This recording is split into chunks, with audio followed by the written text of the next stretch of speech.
Eh, Vamos a leer la palabra de Dios, oramos y damos inicio a nuestra clase sobre la historia de la iglesia. Permítanme les leo, hermanos, Eclesiastés capítulo 1, verso 9 al 10. Si quiere vaya conmigo, hermanos, vamos a leer ese texto. Eclesiastés capítulo 1, verso 9 al 10. Eclesiastés. Hay varios textos que vamos a leer a modo de introducción, pero yo quisiera leer este primero. Eclesiastés capítulo 1, versos 9 y 10. Dice la palabra de Dios: ¿qué es lo que fue? Dice Salomón. Lo mismo que será. ¿Qué es lo que ha sido hecho? Lo mismo que se hará. Y nada hay nuevo debajo del sol. ¿Hay algo que se puede decir, he aquí esto es nuevo? Ya fue en los siglos que nos han precedido. Amén. Vamos a orar. Padre, bendito Dios, te damos gracias, Señor, en esta mañana por esta oportunidad que nos da, Señor, de poder congregarnos, de poder despertar, Señor, de poder traer nuestras oraciones a ti, adorarte por medio de nuestras oraciones, Señor. Padre, tu palabra dice en el libro del profeta Isaías que nos acordemos de las cosas que le habían pasado al pueblo de Israel, que estemos confiados. Y dice tu palabra, porque tú eres Dios y no hay otro. Yo soy Dios y no hay ninguno como yo. Y es a ti, Padre Santo, que venimos en esta mañana a adorar, a pedir tu ayuda, tu bendición en esta clase, en este material, no solamente a nosotros, Señor, sino también en cada clase, Señor, que se va a estar impartiendo. Sé tú con cada maestro, con cada hermano, con cada corazón, Señor, glorificándote. Señor, eres tú el que gobiernas sobre todo, Señor, sobre la historia humana, sobre la historia de tu pueblo, Señor. Eres tú, Padre, como dice tu palabra, que declaras el fin desde el principio, desde la antigüedad, lo que no ha sido hecho. Y eres tú, Padre, quien dices que mi propósito será establecido. Y todo lo que tú quieres, Señor, se va a realizar. Y es a ti, Padre, a quien oramos. Es a ti a quien bendecimos, a quien exaltamos. Es a ti, Señor, a quien confesamos nuestros pecados, elevamos acciones de gracia. Y es a ti, Señor, quien pedimos tu ayuda en esta clase, Señor. Por favor, ayúdanos, que esta clase sirva como un abreboca, Señor, y las clases que han dado los otros hermanos sirva de abreboca, de incentivo, de motivación, Señor, para conocer la historia, para valorar lo que tenemos, para aprender del pasado, para no caer en los mismos errores. Por favor, Señor, bendice este tiempo, Señor, que te lo pedimos por medio de aquel, Señor, quien dividió la historia. Tu Hijo Jesús, Señor, dividió la historia antes y después de él, Señor. Y es en el nombre de Cristo, nuestro Señor y nuestro Salvador, quien oramos. Amén. Amén, hermanos. Bien, vamos a continuar hoy con las clases que han estado dando nuestros hermanos Samuel y Byron sobre la historia de la iglesia. Sobre la historia de la iglesia. Hoy vamos a estar viendo, hermanos, lo que se conoce como la Edad Media, que es ese periodo de los años 500 hasta el 1500. Ya sabemos que Byron, el hermano Byron, él cubrió gran parte de este tiempo. Yo quiero dar créditos, hermanos, en cuanto a este material. Hay un ministerio, yo no sé si lo conocen, se llama 9 Marcas, un ministerio excelente. Ellos tienen muchos recursos. De hecho, ellos tienen una serie sobre la historia de la iglesia, o sea, para que las iglesias lo usen, se edifiquen. Y yo, por supuesto, saqué gran parte de esta clase de ese material. Así que el crédito a ese ministerio. Obviamente hay historiadores como Justo González. Hay un hermano, como lo tenemos en la hoja, hay escritores. Hay un hermano pastor, escritor, que se llama Tim Challies, y él es un pastor canadiense, excelente escritor. También utilicé artículos de él. Hay otro hermano pastor mexicano que se llama Carlos Astorga.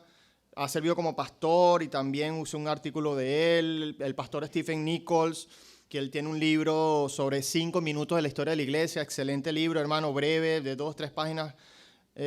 Y por supuesto la Biblia de la Reforma. Bien, hermanos, la palabra de Dios, como se los leí en Eclesiastés, Y por ejemplo en 1 Corintios 10, verso 1, Romanos 15, 4, ya se los leo. Hermanos, la palabra de Dios nos dice ella misma que aprendamos de las cosas hechas en el pasado, para que seamos más sabios, para que vivamos una vida que glorifique al Señor. La misma Biblia nos dice que aprendamos del pasado. Fíjense lo que dice 1 Corintios 10, 11. De hecho, se citó el domingo pasado. Dice, estas cosas les sucedieron como ejemplo y fueron escritas como enseñanza para nosotros, para quienes han llegado el fin de los siglos.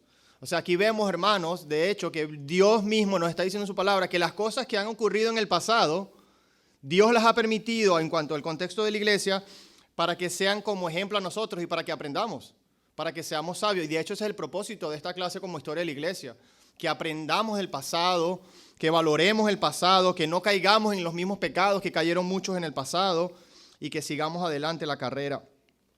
Otro texto, hermanos, en Romanos 15, 4, fíjense lo que dice la palabra de Dios, Romanos 15, 4, dice, porque todo lo que fue escrito en tiempos pasados, para nuestra enseñanza se escribieron, a fin, y fíjense el propósito, a fin de que por medio de la paciencia y del consuelo de las Escrituras tengamos esperanza.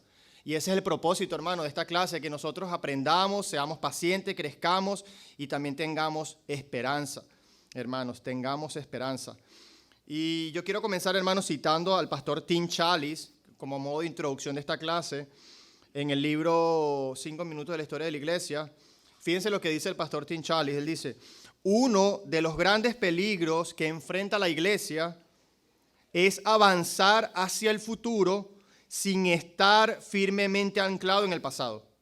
Es esencial, escuchen lo que dice el pastor Tim Challies, que es bien importante, hermano. Dice, es esencial que al mirar hacia adelante, también miremos hacia atrás, hacia el pasado. Es importante, hermanos, que nosotros hagamos eso, que veamos, que continuemos nuestra carrera adelante, pero aprendiendo y viendo del pasado. Y ese es el propósito de esta clase. Otro texto, hermanos, en Judas 1:3. Judas 1:3. Fíjense lo que dice la palabra de Dios. Dice, contendáis ardientemente por la fe, dice, que ha sido una vez dada a los santos. En ese versículo, hermanos, y en los otros, como les decía, hay un énfasis en el pasado y en el presente. Pasado y presente. Dice, y estamos llamados a vivirla. Dice, la sabiduría nos llevará a aprender de la historia de la iglesia, a comprender a los que han librado las batallas, aprendiendo las lecciones antes que nosotros para poder llevar a cabo nuestros deberes con mayor eficacia. Para muchos, escuchen esto, para muchos la historia es tan odiada como las matemáticas. Para otros las consideran un tema interesante, pero irrelevante. Algo que solo sirve para entretener la mente. Pocos son los que reconocen el valor de conocer, el valor de recordar, de aplicar las lecciones de la historia en la vida presente. Ese es el propósito, que aprendamos, hermanos, que recordemos, que conozcamos, que apliquemos las lecciones para la vida presente.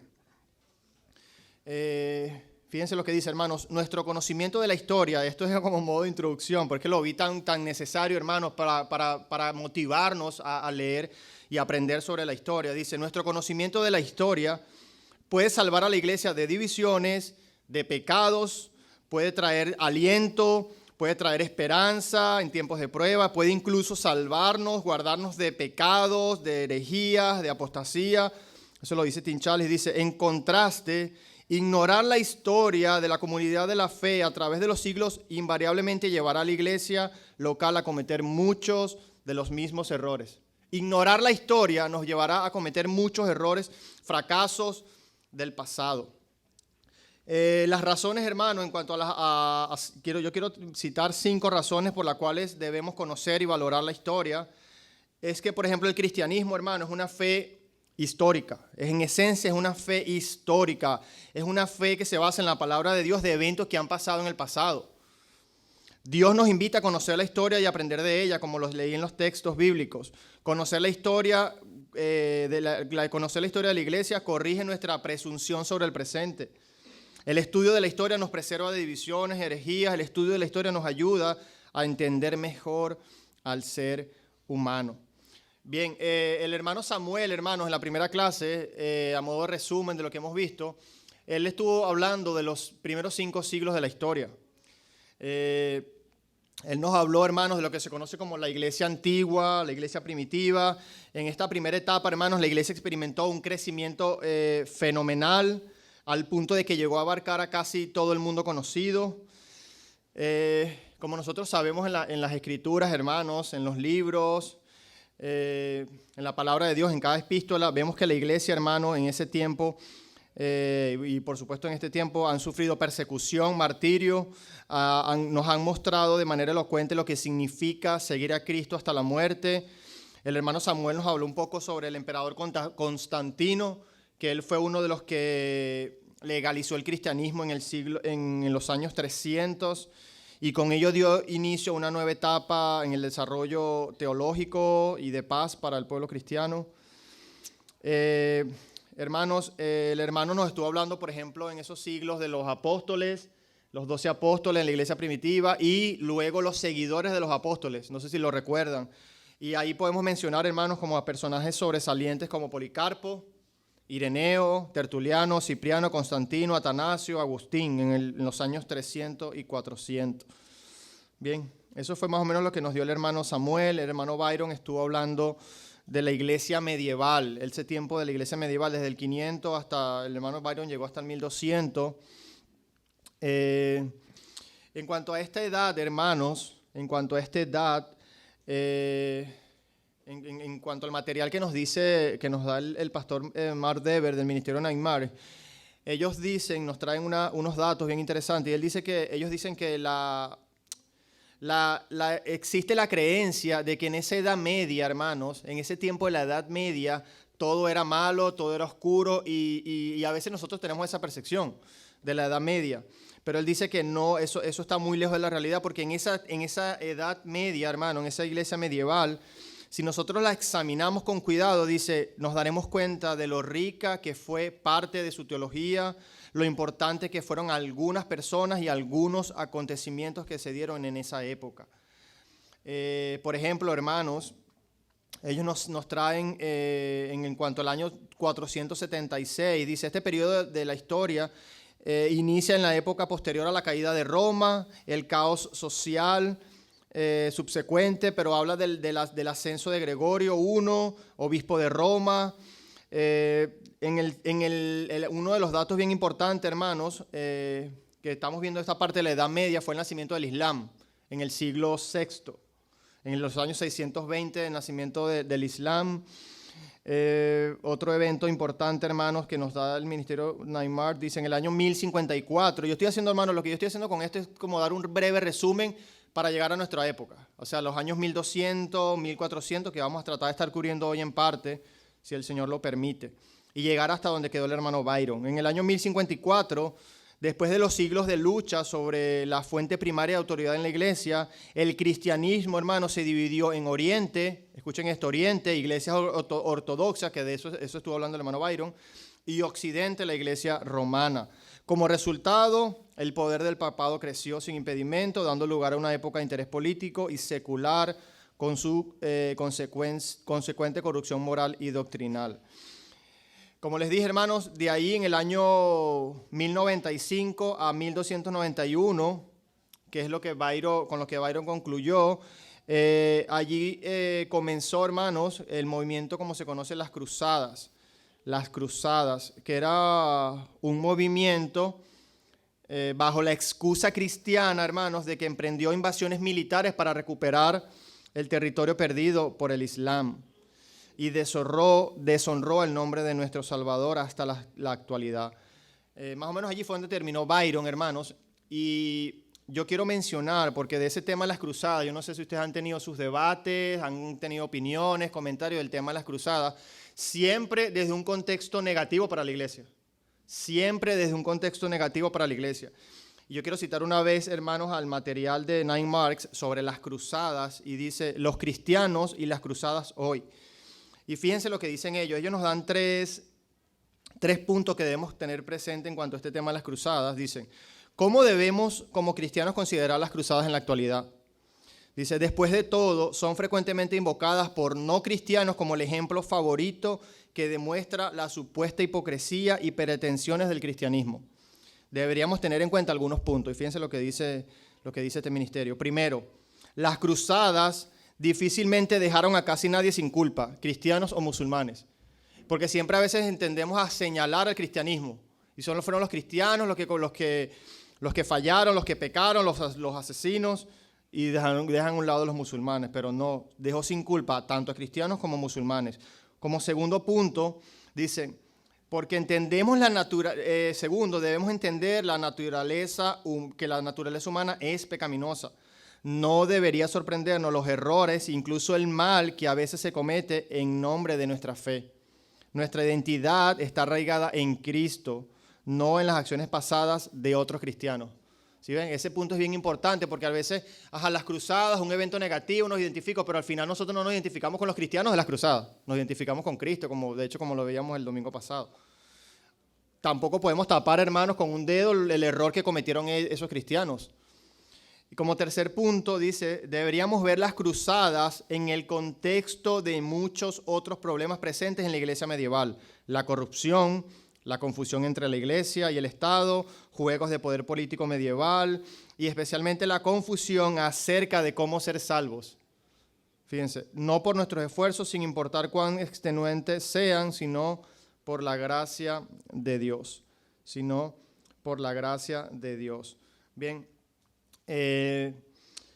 ahora vamos a entrar en nuestro tema, hermanos. Vamos a ver hoy en este tema de la Edad Media, lo que ya vimos el tema de las cruzadas. Hay unos personajes importantes, hermano, en esta Edad Media, como les dije, Gregorio Magno, Mahoma, Carlo Magno, Inocencio, que como terminó el hermano Byron.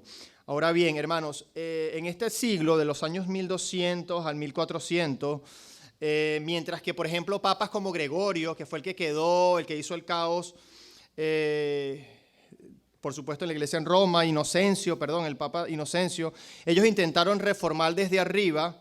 Gran parte de la reforma vino desde mucho más abajo. Y ya cuando nosotros, hermanos, entramos en estos años 1200, 1300, ahí tenemos que tocar el tema sin lugar a dudas de lo que son los pre-reformadores, porque ya nosotros sabemos que en los 1500 ya entró el tema de la reforma, con Lutero, Calvino y todo lo demás. Pero en este tiempo, hermano, de 1200, tenemos que tocar el tema precisamente de aquellos que vinieron antes, que establecieron como la base, el impulso para los reformadores. Pero había unos movimientos, hermanos, que se conocen como unas órdenes que acontecieron en ese tiempo. Por ejemplo, ahí mencionamos los cluniacenses, los cistercienses y los franciscanos. Permítale explicarles un poco sobre estas órdenes, estos movimientos y quiénes eran ellos, para entender un poco y llegar al punto de los prerreformadores. Por ejemplo, hermanos, permítanme leerles quiénes eran los cluniacenses. Fíjense lo que dice el material. Los cluniacenses fueron fundados en el año 910 aproximadamente, con una gran propiedad por parte de un duque culpable de haber asesinado a su hermano. Tenían un estatuto único que los mantenía completamente libres del control laico. Su monasterio de la nave nodriza en Francia se convirtió en el más influyente de Europa. Los monasterios cluniacenses, haciendo hincapié en la separación del mundo y la independencia, se extendieron a un ritmo acelerado y pronto se volvieron bastante ricos de derecho propio. Es un tema perpetuo. Esta riqueza pronto llevó a los cluniacenses a la corrupción y solicitaron una nueva orden monástica. Estamos hablando, hermanos, de ese periodo del monasterio, que fue, como les digo, lo que impulsó, gracias, hermano, que fue lo que impulsó a los prerreformadores. En cuanto a los cistercienses, en el año 1098,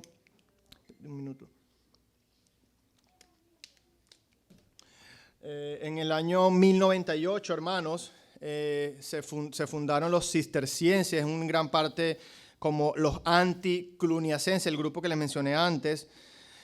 No sorprende que los cistercienses hicieran énfasis en la simplicidad, la pobreza, la labor humana, manual, en lugar de la erudición, la oración privada, por encima de la corporativa. Ellos se expandieron, hermanos, a un ritmo sorprendente hasta el siglo XII. Un monje cisterciense más eminente, de hecho el hermano Byron lo mencionó, fue Bernardo de Clairvaux, en el año 1090-1153.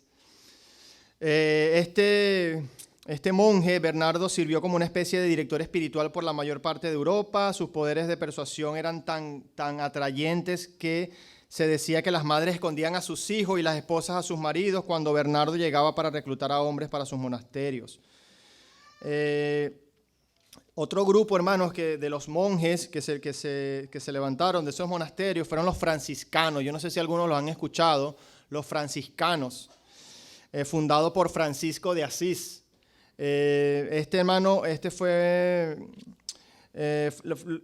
Así fundó los franciscanos, quienes dieron un paso más en la frugalidad cisterciense, renunciando a todas las posesiones del mundo.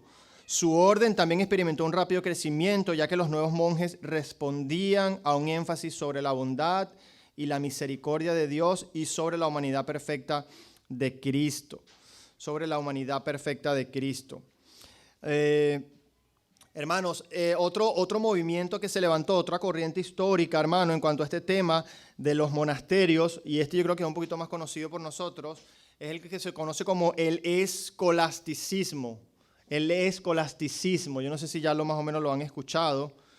El escolasticismo, varias corrientes, hermanos, históricas que habían convergido hicieron que las condiciones estuvieran aptas para la reforma del siglo XVI.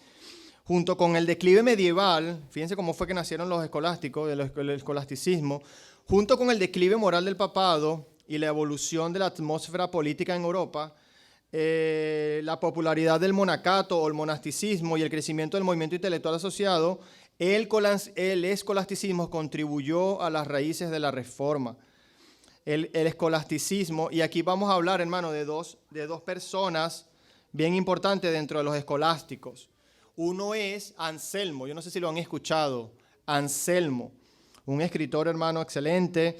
Uno de los escolásticos más importantes, como les dije, fue Anselmo, que vivió desde 1033 a 1109. Inicialmente Anselmo intentó unirse al monasterio cuando tenía 15 años, pero su padre se opuso. Fue hasta la edad de 27 cuando pudo entrar. Fue un arzobispo de Canterbury. Fue un arzobispo de Canterbury. Todavía el asiento de la iglesia anglicana en la actualidad, ahí vemos quién fue uno de los fundadores, el asiento de la iglesia anglicana, Anselmo. Él fue administrador capaz y un teólogo habilidoso. Él fue firmemente influenciado por Platón. Anselmo sostenía que la fe debía informar la razón, y ese era el punto principal de Anselmo, como lo vemos allí en la hoja. Anselmo, hermanos, él, como les digo, él fue influenciado por Platón, sostenía que la fe debía informar la razón. De hecho, él tenía un lema, Anselmo tenía un lema, y era que la fe busca el entendimiento. La fe busca, ese era como el lema de Anselmo. La fe busca el entendimiento. Lo que para él significaba, hermanos, ese lema era que un activo amor por Dios busca un conocimiento más profundo por Dios. Declaró, creo a fin de poder entender. Ese era uno de los lemas de Anselmo. Él desarrolló, hermanos, él desarrolló el argumento ontológico, como se conoce, para la existencia de Dios. ¿Y a qué se refiere con este argumento, hermanos? Dice, según Anselmo, Dios es aquello mayor de lo cual nada puede pensarse y cuya inexistencia sería inconcebible. Después de todo, si la mente del hombre pudiera concebir algo mejor que Dios, la criatura, fíjense, ese era el tema de Anselmo, la criatura se elevaría por encima del Creador y lo juzgaría, lo cual es absurdo. Aquí estamos viendo, hermanos, uno de las raíces de la reforma con el escolasticismo. Esa palabra se me hace difícil pronunciarla. El escolasticismo fue Anselmo. Él fue uno de los que fue tirando como que la tierra para ese despertar, hermanos. Una de las obras bien importantes que escribió Anselmo, hermanos, una de sus obras tal vez la más importante, es la que se conoce como ¿Por qué Dios hizo al hombre? Cur Deus Homo, ¿por qué Dios hizo al hombre? En la que relacionó, hermano, la encarnación de Cristo con su muerte expiatoria. Anselmo enfatizó que nuestro pecado había ofendido tanto a un Dios perfectamente santo que ningún esfuerzo humano podía pagar nuestra condena. Solo podía pagarse con la muerte en la cruz del Dios hombre perfecto Jesucristo. Si vemos, cosa que la Iglesia Católica no lo veía así, hermanos. Entonces ahí vemos que Anselmo fue uno de los que se levantó ya en contra. Ahí estamos viendo sus escritos, su lema, lo que él hacía precisamente en contra de ese movimiento, aunque por supuesto no fue tan directo, tan influyente. Fue uno de los pioneros. El otro, hermanos, como lo vemos acá en el escolasticismo, fue Tomás de Aquino. Tomás de Aquino. Permítame leerles, hermanos, por supuesto. La historia, hermanos, ¿sabe? Para el maestro siempre es un tema que, ¿sabe? Especial cuando uno no lo domina, ¿sabe? Es mucho material, hay mucho que abarcar. Yo estoy trayendo como los eventos más importantes, los hombres más importantes, los eventos más importantes que nos permitan como tener una idea de cómo llegamos hasta los pre-reformadores. Eso es lo que estoy tratando de hacer en medio de mi debilidad. Hermanos, bueno, déjenme hablarles un poco sobre Tomás Aquino. Tomás Aquino, hermanos, fue un escolástico. De hecho, el escolasticismo alcanzó como que su cúspide por medio de este hombre, de Tomás de Aquino. ¿Quién fue Tomás Aquino? Él nació, hermano, en una acaudalada familia italiana en el año 1225. El joven Tomás pronto demostró un precoz don por aprender, el deseo de entrar al monasterio. Su aterrada familia intentó incansablemente evitar esto, tentándolo hasta con una prostituta, secuestrándolo, incluso ofreciendo comprarle el puesto de arzobispo de Nápoles, y nada de eso tuvo éxito. Tomás siguió su llamado, cursando estudios en París, siguió con una vida de educación allí en Italia.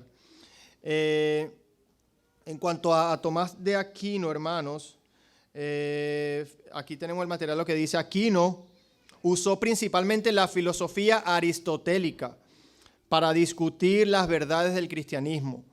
A diferencia de Anselmo, Aquino con frecuencia tomó los sentidos humanos y la razón como punto de partida. Aquí vemos la diferencia entre ellos. Y creía que trabajando hacia atrás, desde allí, se podía indagar mucho acerca de Dios. De Tomás de Aquino, hermanos, hay una obra, de hecho como que la obra más grande que él escribió es la que se conoce como Suma Teológica. Suma Teológica, hermanos, ese es un libro, es grande, es profundo, no es tan fácil de leer y mucho menos en ese tiempo, pero es un libro profundo, hermano, y por supuesto rico en teología. Se llama Suma Teológica. 30 volúmenes en los cuales se presentan argumentos que son derribados con contraargumentos. Eso es lo que es ese libro.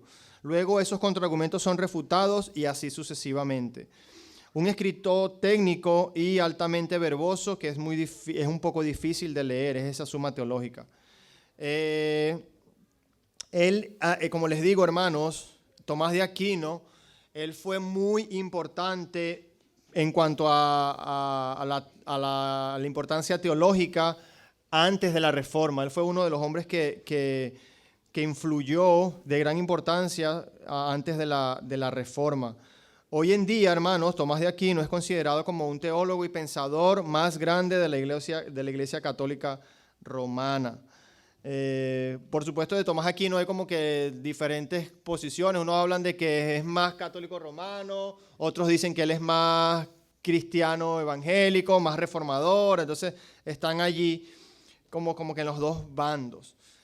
Tomás Aquino, hermanos, entre las cosas importantes que él hizo, aparte de escribir Suma Teológica, él desarrolló lo que se conoce como la primera causa, un argumento para la existencia de Dios, sosteniendo que todo lo que existe necesita ser causado y proviene de algo, de alguien, de algún lugar. Ese es el argumento de la primera causa. Trabajando hacia atrás, a su origen lógico, esto apunta a Dios como el primer movedor o la primera causa. Y él va a Dios como la primera causa y después todo lo demás viene. Eso fue una de las cosas que él desarrolló, lo que se conoce como el argumento de la primera causa, Tomás Aquino. Otra cosa que podemos decir importante de Tomás de Aquino, hermanos,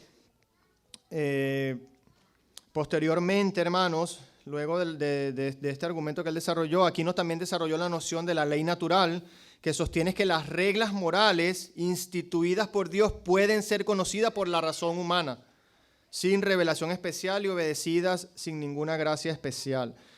El pensamiento de Aquino, hermanos, abunda entre los filósofos católicos de hoy y otros que afirman como que podemos tener un entendimiento de Dios a través de la razón o la revelación. Y así llegamos, hermanos, vamos a entrar en lo que son los pre-reformadores.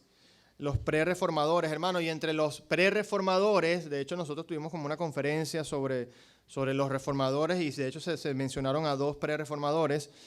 El hermano Byron en la clase pasada, él no solamente nos habló de las cruzadas, sino que él ya empezó a tocar este punto y él trajo a Pedro Baldo y él mencionaba a los valdenses, no sé si lo recuerdan, los valdenses que nos exhortó a conocerlos, a ver lo que ellos hacen y de hecho su legado sigue vigente. Hermanos, en cuanto a los prereformadores, en esta época, hermanos, después de las aberraciones provocadas por Inocencio III, ¿se recuerdan que les dije el papa que estaba en ese tiempo? Surgieron múltiples individuos que buscaron restaurar y preservar la primacía de las Escrituras en la fe y práctica de la Iglesia. Estos eran los prereformadores, aquellos hermanos que se levantaron conforme a las Escrituras en contra, por supuesto, de ese desorden en la Iglesia Católica Romana por Inocencio. Entre estos personajes, hermanos, tenemos a Pedro Baldo, que mencionó Byron, Pedro Baldo, John Wycliffe, John Huss y muchos otros. Pero esos son los tres que yo quisiera que consideremos hoy, hermanos. Pedro Baldo, John Wycliffe y John Huss. Y por último quisiera detener un desarrollo teológico de la época, mencionar los dos concilios y las palabras finales. Bien, hermanos, hablemos un poco de Pedro Baldo. Pedro Baldo, ¿quién fue Pedro Baldo? Él fue un mercader que dio todo lo que tenía a los pobres, hermanos. Fíjense, aquí ya vemos el contraste entre la Iglesia Católica Romana y Pedro Baldo. O sea, la Iglesia Católica Romana es que denme a mí, páguenme las indulgencias, páguenme. Veamos lo que hace Pedro Baldo a la luz de las Escrituras. Lo contrario, precisamente. Es servir a los pobres, es centrado en las Escrituras, y por eso que lo consideramos como uno de los pre-reformadores. Y él no solamente, hermanos, se levantó en ese sentido, sino que comenzó a predicar públicamente en contra, y fíjense lo que hizo él, en contra de la inmoralidad y las malas doctrinas de la Iglesia, especialmente la doctrina de la transustanciación y el purgatorio. Si bien, hermanos, Pedro Baldo es un poco difícil de establecer históricamente, sus seguidores son llamados los valdenses, como lo mencionaba Byron. Ellos desarrollaron, hermanos, a lo largo del siglo XIII y XIV doctrinas muy claras que luego los reformadores la trajeron con ellos. Si vemos, a veces uno dice, no, Calvino, gracia común, y resulta ser que hay hombres atrás de Calvino que ya venían con la idea, ya venían con el pensar, ya estaban claros en lo que enseñaban las Escrituras, y ellos lo que hicieron fue como darle un orden, como darle la nomenclatura. Por eso es que es importante, hermanos, a veces nosotros tenemos que siempre mirar atrás. A veces llegamos a Calvino, pero y Calvino es una mente brillante, sí, y menciono a Calvino por mencionar uno, pero detrás de Calvino habían otros hombres de Dios que Calvino usó para llevarlo aquí a escribir lo que él hacía. Y por ejemplo vemos a Pedro Baldo. Y si vemos a Pedro Baldo, por supuesto no vamos a ir atrás. Entonces vemos a Tomás Aquino, a Anselmo, siempre van a tener una influencia, hermano. Y por eso que la Biblia a veces habla de que no hay nada nuevo debajo del sol, hermanos. Y al final todos estos hombres, hermanos, después de los discípulos de Cristo, todos, hermanos, los padres de la iglesia, siglos 6, 7, 8, hasta el siglo de hoy, hermanos, no es más que un volver a las Escrituras. No es más que un volver a las Escrituras. Uno con una doctrina particular, otros con otra. Pero ese es el punto de la historia, que siempre hay una influencia en el pasado. Siempre hay una influencia en el pasado. Por eso es que es importante, hermanos, nosotros considerar todo y valorar lo que muchos hombres de Dios han hecho, no solamente uno o dos. Es un trabajo que Dios ha orquestado a través de la historia, hermanos, a través de diferentes hombres que de una u otra manera han influenciado. De hecho, si nosotros estudiamos, hermanos, leemos el libro, por ejemplo, de Calvino, Institución de la Religión Cristiana, Calvino se va, hermanos, atrás. Uno de las influencias de Calvino era San Agustín, por ejemplo, ¿sabe? Y muchos otros. Entonces vemos una vez más la influencia de un hombre que Dios ha usado, porque precisamente ellos tenían el Espíritu Santo. Y nosotros no podemos despreciar lo que los hombres de Dios han hecho en el pasado a través de su Espíritu Santo. Hermanos, si bien Pedro Baldo, como les decía, los valdenses se desarrollaron al final del siglo XIII y XIV, doctrinas muy claras que luego los reformadores protestantes recuperarían, incluida la idea de la Escritura como máxima autoridad, sola Escritura, tanto en la vida de la iglesia como en la vida del creyente. La idea de que la Biblia debe estar en el idioma común. El propio Baldo comisionó traducciones de la Vulgata al francés. ¿Sí vieron? ¿Sí vieron una de las cosas que él hizo? El tema de las traducciones. A veces vemos a Tyndale, vemos a Lutero, pero son hombres. Esa misma labor ya hombres la habían hecho a sus idiomas correspondientes, como Pedro Baldo. Y la idea era de dar voluntariamente a los pobres en lugar de hacerlo con la expectativa de pagar por el pecado. El movimiento valdense se propagó al sur de Francia y al norte de Italia, a pesar de la cruel persecución por parte de la Iglesia y del Estado. Su mayor contribución a la reforma, hermanos, fue que brindó las bases y el apoyo financiero para las traducciones al francés Calvino y la publicación de la Biblia. Vemos la influencia que tuvo Pedro Baldo y los valdenses para Calvino. Otro reformador, hermanos, que no podemos dejar, pre-reformador, que no podemos dejar sin mencionar, por supuesto, fue John Wycliffe. Él nació en el año 1328 y falleció en el 1384.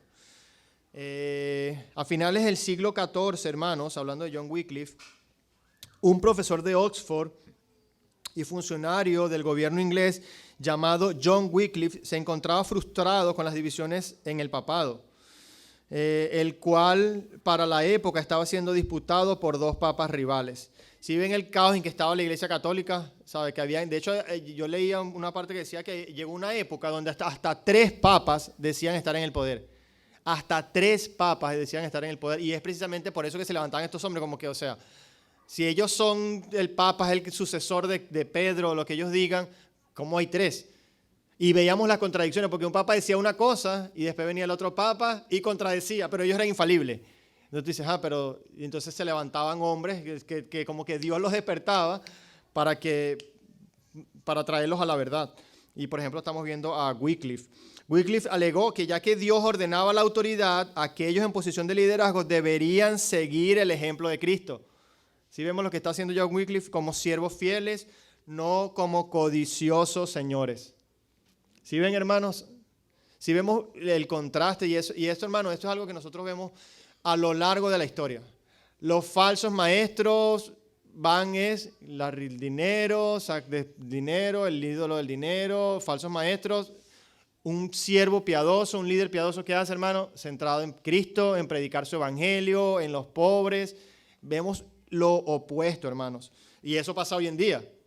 Hoy en día es el mismo corazón caído. Bien, en cambio, Agustín, déjeme aquí, además, John Wycliffe fue influenciado por la lectura de Agustín. Volvemos al punto. Son influenciados por otros hombres, y Wycliffe fue influenciado por Agustín.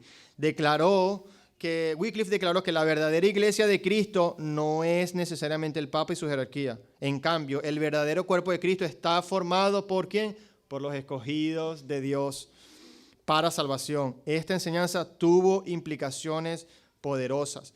Y permítame leerles las 4 implicaciones que esta declaración tuvo. Primero, Wycliffe llegó a creer que el Papa y muchos otros líderes de la iglesia se encontraban probablemente reprobados.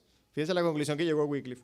Segundo, ya que todos los verdaderos creyentes engloban a la iglesia, se llegó a la conclusión de que ellos debían ser capaces de leer la Biblia en su propio idioma. ¿Sí vieron las cosas que hizo Wycliffe? A fin de conocer la voluntad de Dios para ellos y para su iglesia. Después de morir, Y fíjense la labor de Wycliffe. Después de morir, los seguidores de Wycliffe fueron los que tradujeron la Biblia al inglés. Y de hecho, nosotros sabemos como uno de los primeros traductores de la Biblia al inglés fue William Tyndale. Pero Tyndale lo que hizo fue traer, o sea, lo que ya Wycliffe había hecho, lo que los seguidores de Wycliffe habían hecho, como traducir la Biblia. Fueron como que los dos, no solamente fue Tyndale el que tradujo la Biblia al inglés, sino John Wycliffe. Otro punto, hermanos, otra declaración importante, dice, finalmente Wycliffe declaró que la transustanciación en la comunión era falsa. Esa fue la otra de las declaraciones que hizo Wycliffe. La transustanciación, que solamente había sido declarada como la doctrina oficial de la Iglesia del siglo XIII. Sostenía que el pan y el vino realmente se convertían en el cuerpo y la sangre de Cristo. Wycliffe encontró esto irracional y antibíblico. Si vemos en contra de lo que se levantó Wycliffe. Aunque no fue excomulgado formalmente, y eso fue algo bien raro, dice Wycliffe, pronto se encontró fuera del favor de las autoridades eclesiales y se retiró de la sociedad inglesa. Murió en 1384. Sus seguidores, conocidos como los Lollardos, comenzaron a difundir sus enseñanzas, así como también las copias de la Biblia en inglés por toda la tierra. Aunque muchos Lollardos fueron ejecutados por sus creencias, llevaron los escritos de Wycliffe hasta Bohemia o la actual Checoslovaquia, bueno, la actual en ese momento. Otra cosa que quiero mencionar de Wycliffe, hermanos, en el año 1415, escuchen esto es bien interesante de Wycliffe, dice, en el año 1415, el concilio de Constanza, en ese concilio Wycliffe fue declarado hereje. En el año 1428, sus huesos fueron desterrados y quemados y sus cenizas arrojados al río Swift. Si vieron lo que hicieron, años después que había muerto, lo categorizaron como hereje, sus huesos los desterraron y los quemaron y lo tiraron al río Swift. Lo que hicieron porque lo declararon hereje después de muerto. Wycliffe ha sido llamado la estrella matutina de la Reforma. ¿Sí vieron cómo fue declarado Wycliffe? Y un historiador, cito a un historiador, Thomas Fuller, de Wycliffe, fíjense lo que dice. Quemaron sus huesos hasta reducirlos a cenizas y los arrojaron a Swift, un riachuelo vecino que corría a toda velocidad. Por tanto, este riachuelo ha transportado sus cenizas al Avon, el Avon al Cervén, el Cervén a los mares estrechos y estos a los océanos. Y así las cenizas de Wycliffe son el emblema de su doctrina que ahora se ha dispersado por todo el mundo. ¿Sí vieron lo que escribió este historiador? Y ahí vemos, hermano, que dice que la promesa de Cristo que dice que las puertas del Hades no prevalecerán, hermano. Y ellos martirizan a un hombre y se levantan 10. Y las cenizas, y de hecho yo escuchaba al pastor Plinio en Venezuela, que él decía, citando a otro, y esa frase se me grabó, dice que la sangre de los mártires es como la semilla que hace germinar a la iglesia. La sangre de los mártires, hermano, y eso históricamente es rico. Y hermano, yo no me sorprendo que si nosotros vemos y vamos un poquito más a la historia, cada uno de estos hombres, claro, Wycliffe no fue martirizado, sino después de muerto, de hereje, perdón. Pero cada uno de estos hombres de Dios, hermanos, que fueron martirizados, si nosotros leemos la historia y vemos sus últimas palabras, hermano, nuestro corazón se parte. Yo estoy seguro, porque el mío se ha partido en dos y el de ustedes también. Las palabras de estos hombres, hermanos, gozosos, con valor, con entusiasmo de morir por la sangre de Cristo. No solamente los apóstoles, sino los seguidores, hermanos. Era un honor para ellos morir por Cristo. Y nos trae ánimo y consuelo a nosotros, hermanos. Otro prerreformador, hermanos, ya mencionamos a Wycliffe. Otro prerreformador, como lo tenemos en la hoja, es John Huss, hermano. Perdonen mi inglés, perdonen mi pronunciación. John Huss. Las enseñanzas de Wycliffe, hermanos, encontraron una audiencia más ávida en un sacerdote bohemio conocido como John Huss. Si vemos cómo la influencia de un hombre pasó a otro, de Wycliffe a Huss, quien en el 1402 se convirtió en el rector de la Universidad de Praga. La preocupación original de Huss era moral. Disgustado por las degeneradas autoridades de la iglesia, buscó restaurar el liderazgo cristiano a sus ideales anteriores. Eso fue lo que hizo John Huss. Influenciado por Wycliffe, Hus llegó a creer que solo el pueblo escogido de Dios conformaba a la verdadera iglesia universal. Si vemos alguna de las conclusiones que llegó él, influenciado por Wycliffe, y que la Biblia proporcionaba la autoridad suprema por la cual todos los cristianos deben ser guiados y juzgados, incluido el Papa. Si vemos, aquí estamos viendo, hermanos, las raíces, los inicios de sola Escritura. Sola Escritura. Aquí la Escritura es la máxima autoridad, no el Papa, no los líderes de la iglesia, la palabra de Dios. Hus también advirtió a su pueblo de las extensas supersticiones del momento, la adoración de imágenes y reliquias y la desviada creencia en milagros falsos. Para ese tiempo, para el tiempo de John Hus, el Papa 23º, esperando expandir su poder, proclamó una cruzada contra Nápoles de todos los lugares y decidió financiarla vendiendo indulgencias. Hus creía que Dios es el único que puede perdonar pecados, ¿sí vemos? Y que intentar vender la prerrogativa de Dios estaba profundamente mal. Protestó contra el cínico movimiento del Papa y en respuesta el Papa lo excomulgó. Eso fue lo que pasó con John Hus.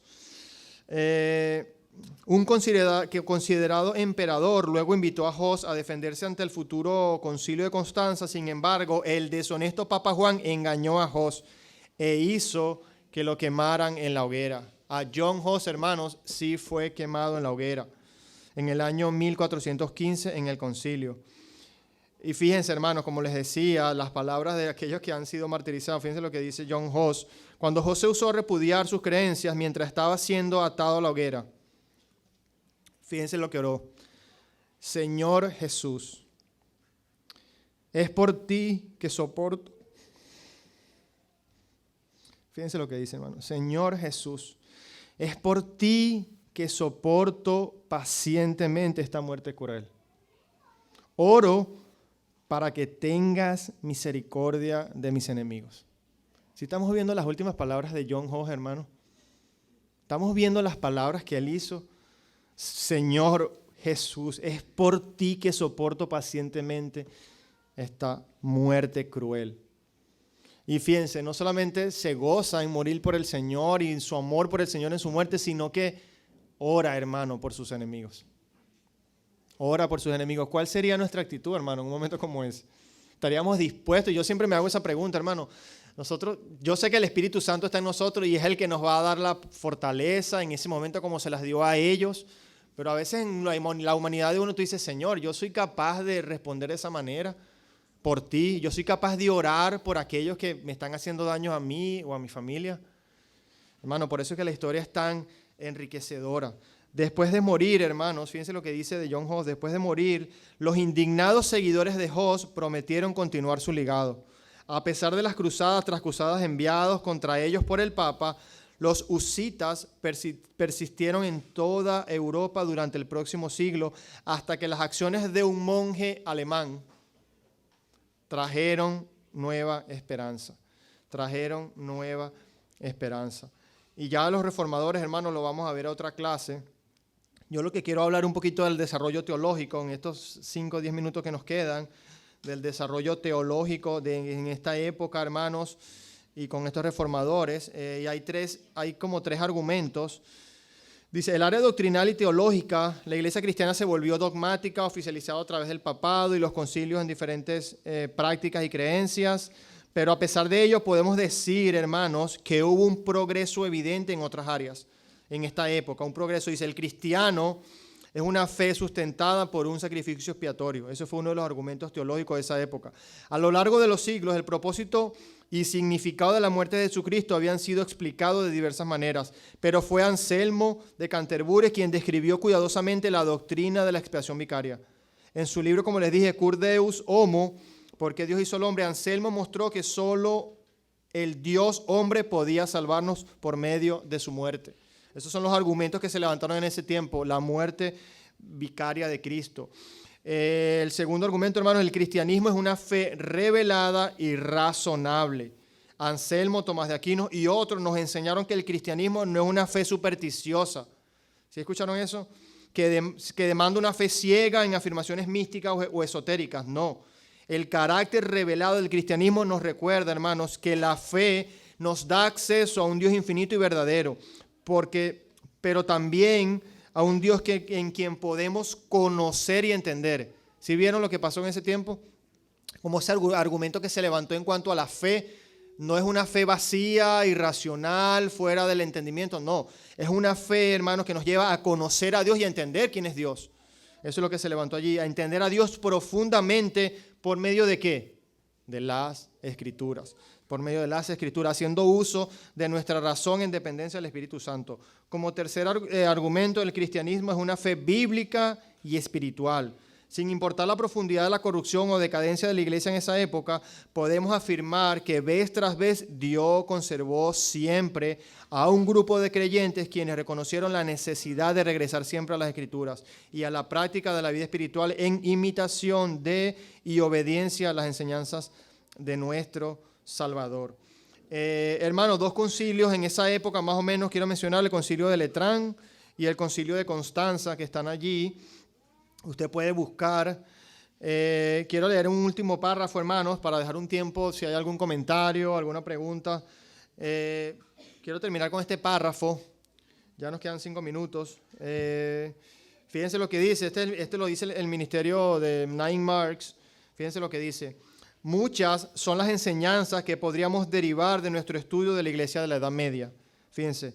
Baste aquí decir que en medio de la corrupción, de la rebelión, de la secularización de su pueblo a lo largo de estos siglos, el poder, escuchen, el poder y la gracia de Dios se hacen siempre visibles al levantar a creyentes en cada época, quienes por su fe sacrificial, perseverancia incansable, dependencia divina, logran preservar el mensaje puro del Evangelio, aún en medio de las circunstancias más adversas.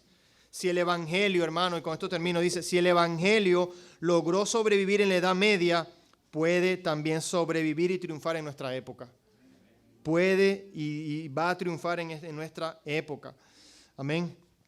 Esta es la clase de hoy, hermanos. Sé que es mucho material, sé que es un poquito pesada, pero es muy enriquecedora, hermanos. Yo no sé si hay algún comentario, hermanos, que quieran aportar, alguna pregunta que podamos responder. Estamos abiertos, hermano. Les recuerdo que ahí tenemos el micrófono, hermana. Yo no sé si, porque como se está grabando la clase, si se habla, no sé si se baja o no sé si usted se para. Yo creo que es más fácil que se pare, hermana, si puede. ¿Hay algún comentario? Adelante, hermana. Si tú hiciste énfasis en Neymar, Nine Marks. Esto yo como estudiante de Campus 415 y Mary también, y los caballeros pueden escoger para ser líderes en curso 222, y de los maestros que hubo allí estaba Félix Cabrera, Sugel Michelén, Moisés Gómez, Rafael Alcántara, no me acuerdo el primero que nos dio hermenéutica, pero el curso es gratis, son 3 años, no está acreditado, pero le dan un certificado, pero aprendemos todo esto y es gratis. Y quien lo creó en España fue esta persona que tú enfatizaste, que es Neymar. Sí, hermano, de verdad yo le recomiendo a ese ministerio, hermanos, que se metan. De hecho, uno de los libros que usamos acá en la iglesia, de lo que es una iglesia saludable, las 9 marcas de una iglesia saludable, es escrito por ese pastor, ese ministerio, y de verdad es excelente, hermano. Y tienen clases. De hecho, ese ministerio está, hermano, para que las clases las tengan y las den para la iglesia. De hecho, el material está diseñado que usted agarra el logo de la iglesia y imagínese lo bueno del ministerio y del servicio a la iglesia local, que es para que usted use las clases y las dé en su iglesia. Le puede poner el logo, o sea, el material está estructurado, diseñado, clase por clase, edad por edad. Es excelente, hermano, de verdad, es excelente, pero sí, está, y es gratis, o sea, es gratis, no tenemos que comprarlo ni que pagarlo, de verdad que sí. Y los libros, hermano, de ese ministerio también es excelente, la membresía en la iglesia, la disciplina en la iglesia, que es una iglesia, hay mucho material, hermanos, que podemos enriquecer esta clase introductoria sobre la historia de la iglesia. Yo no sé si hay algún otro comentario, hermanos, adelante, Nelson, claro.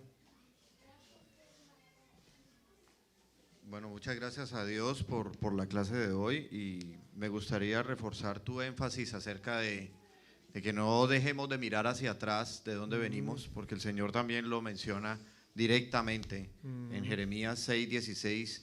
Así dijo Jehová: paraos en los caminos y mirad y preguntad por las sendas antiguas, cuál sea el buen camino, y andad por él, y hallaréis descanso para vuestra alma. Es una instrucción precisa que el Señor da en su momento, y estamos hablando que lo menciona en el libro del profeta Jeremías, y ya desde ese momento el Señor les está diciendo: miren atrás y no olviden lo que ya han vivido. Entonces, gracias al Señor por esta clase y por el tema que nos das hoy. Sí, hermano, amén, amén. No, y de verdad, hermano, o sea, y aún para mí mismo, esta clase debe ser como un abreboca para uno dice: wow, Tomás Aquino, voy a ir a verme un poquito más de Tomás, porque hay muchas cosas que, hermano, que en 40 minutos no se pueden decir, personas que no se pueden traer. Uno trata de como que seleccionar de tanto, de 300, 400 años para traerlo. Pero la idea es que, hermano, esto sirva como una motivación. Así sea mientras usted esté en su casa, una clase, una enseñanza, voy a leer, pero de verdad la historia de la iglesia, hermano, y los escritos de hombres en el pasado, hermano, eso es enriquecedor, hermano, de verdad que sí. No, créame que no va a perder su tiempo aprendiendo, ¿sabes?, sobre lo que Dios ha hecho a través, y ver la mano de Dios, ese es el punto. Ver cómo Dios, hermanos, interviene soberanamente, y cuando uno dice, se acabó, no va a pasar nada, como dice la palabra de Dios, me he guardado a 7,000 hombres, creo que dice la palabra, que no han doblado su rodilla ante Baal. Hermano, Dios siempre ha reservado un remanente fiel por pura gracia, hermano. Pero la historia de la iglesia sí, es un tema que debemos estudiar. Adelante, hermano.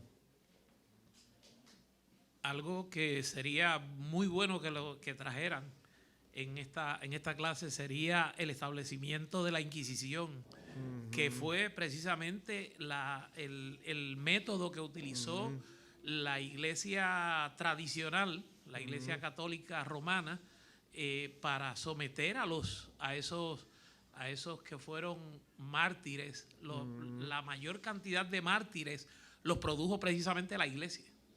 Esa iglesia romana, Sí. con la Inquisición. Sí, sí. Sí, es así, hermano, es así. Percy, adelante, hermano.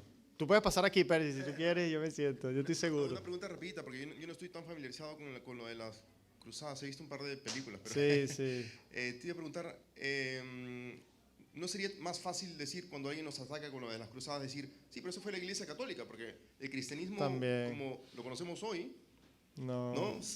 realmente empezó en el año 1500. Por supuesto que habían precursores, ¿no?, como Wycliffe, Huss y todo eso, pero realmente fue, en cuanto al grupo, fue la iglesia católica. Pero Sí. no sé si es válido ese argumento. Sí. ¿Qué opinas de eso, no? Gracias. Sí, no, hermano, es que de hecho, o sea, yo tampoco es que sea un experto de las cruzadas, pero el punto de las cruzadas, hermano, es que reclutaron a cualquiera, es como para ir a una guerra, reclutan a cualquiera, joven y que estén en la edad, bueno, sea cristiano lo que tú seas, te recluto y vámonos a la guerra con el nombre de cristiano. ¿Me entiendes? Ese es el punto que utilizaron, y ese es el punto, porque la gente dice, bueno, pero es que la iglesia católica, pero es que no son cristianos, dicen ser los mismos, porque ellos dicen ser cristianos. Entonces, pero sí, hermano, sin lugar a dudas es así, solo que ahí reclutaron a cualquiera y, ¿sabes?, vituperaron el nombre de Cristo. Pero sí, sin lugar a dudas. Yo no sé, hermano, hay otro. Sí, el Manuel, adelante. Si queremos darle chance al Manuel y después Nelson. Adelante, hermano. No sé si puedes hablar en el micrófono, pero no se va a escuchar. No va a quedar grabado, hermano, sí. Queremos escucharlo en el micrófono, hermano. No sé, antes las clases tenían una mayor dinámica de preguntas y demás, después que empezaron a grabar ya quizás como la clase en sí. No sé, cuando yo entré aquí todo el mundo levantaba la mano en cualquier momento y quizás la gente hasta, no sé, pensando la clase que sea más productiva o que supuestamente la clase que llegue a todo el mundo, que todo el mundo se haga una dinámica y resuelva sus preguntas a tiempo y demás. No sé si quieren seguir clamando, está bien, pero sí me parecía que... con respecto a la pregunta, las cruzadas se veían de un enfoque como de violento o algo malo, que no pega con supuestamente lo que es el evangelio o cuestiones de eso.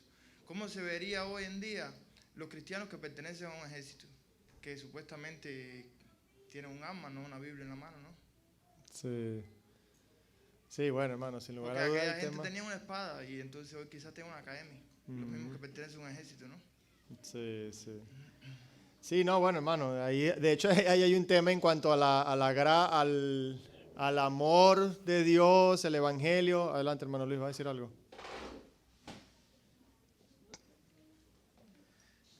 Desgraciadamente, este tema de las cruzadas, que al principio el estandarte de esta llamada guerra era la expansión de la palabra de Dios, llevar la palabra de Dios a otras regiones, en realidad, tristemente, quedó marcada entre un paréntesis y en la historia queda recogida como guerra de rapiña. Es como le llama. Porque a medida que iban supuestamente propagando la palabra de Dios, se iban apoderando de esas provincias, sometían a las provincias a grandes impuestos que los oriundos de esas provincias apenas podían pagar. Sí, sí. En realidad se distorsionó el propósito de la expansión de la palabra de Dios y se convirtió en un propósito del egoísmo del hombre y de la ambición del hombre detrás de esto. Sí. Y las cruzadas tristemente quedaron enmarcadas bajo ese nombre, guerra de rapiña. Sí. Muy buen comentario, hermano. Pero sí, adelante, Nelson, ¿no? En algún momento, cuando estuve estudiando acerca de las cruzadas, diferentes autores me llevaron a entender cuál fue el verdadero motivo de la cruzada. La cruzada pasó a la historia como si fuese una herramienta para que la palabra de Dios llegase, pero realmente lo que había era un miedo de parte del Papa. Recordemos que el Papa era el que ungía y nombraba a los reyes. O sea que finalmente detrás de todo rey había un Papa con el poder político hasta de excomulgarlo. Entonces, ¿qué era lo que estaba pasando? Los musulmanes estaban avanzando de una manera muy vertiginosa sobre Europa y ellos querían retener su poder. Entonces disfrazaron su verdadero interés político en un argumento aparentemente espiritual, pero lo que verdaderamente pasó fue que quedamos con esa mancha, pero no era ese el motivo real. Sí, no, gracias, hermano, gracias.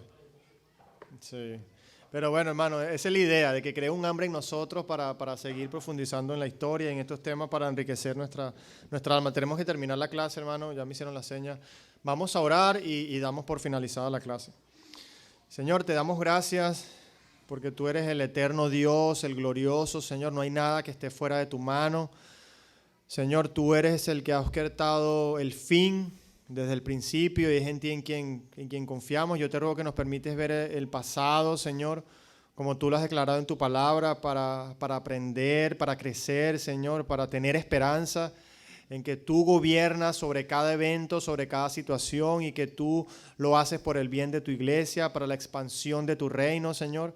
Ayúdanos a mirar estas clases, el pasado, Señor, con los ojos evangelísticos de tu reino, de tu gloria, de tu gobierno, Señor.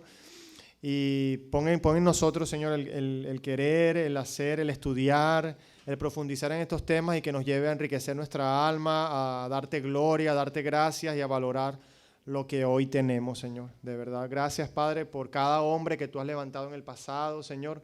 Gracias porque eres fiel, eres santo, eres justo, Señor, y eres el Dios todopoderoso que haces, Señor, todo lo que tu mano poderosa ha determinado hacer, Señor.